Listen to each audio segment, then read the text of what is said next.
ನಮಸ್ತೆ viewers, reiki ವಿದ್ಯಾಲಯಕ್ಕೆ ನಿಮ್ಮೆಲ್ಲರಿಗೂ ತುಂಬ ಹೃದಯದ ಸುಸ್ವಾಗತ. ನಾನು ನಿಮ್ಮ ವಿದ್ಯಾಶ್ರೀ ರೇಖಿ ಮಾಸ್ಟರ್ ಟೈಪ್ ಕರಿಯರ್.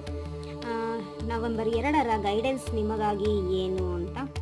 ಓಕೆ, ಇಲ್ಲಿ ನಿಮ್ಮ ಫ್ಯಾಮಿಲಿ ಮೆಂಬರಲ್ಲಿ ಜಗಳಗಳಾಗುವಂಥದ್ದು, ಮನಸ್ತಾಪಗಳಾಗುವಂಥದ್ದು, ಫೈನಾನ್ಷಿಯಲಿ ಸ್ಟ್ರಗಲ್ ಆಗುವಂಥದ್ದು, ದುಡ್ಡನ್ನು ಕಳ್ಕೊಳ್ಳೋ ಈ ಒಂದು ಎನರ್ಜೀಸ್ ಕಾಣಿಸ್ತಾ ಇದೆ. ಬ್ಯಾಂಕಿಗೆ ಅಲೆದಾಟವನ್ನು ಮಾಡುವಂಥದ್ದು, ಕೆಲವರಲ್ಲಿ ಕೋರ್ಟ್ ಕೇಸ್ಗೆ ಹೋಗುವಂಥದ್ದು, ಈ ಥರದ್ದು ಎನರ್ಜೀಸು ಕಾಣ್ತಾ ಇದೆ. ಇದು ಕಲೆಕ್ಟಿವ್ ರೀಡಿಂಗ್ ಆಗಿರುತ್ತೆ. ಯಾರಿಗೆ ರೆಸನೇಟ್ ಆಗಿರುತ್ತೆ, ನೀವು ಬುಧನನ್ನು ಆರಾಧನೆ ಮಾಡಬೇಕು.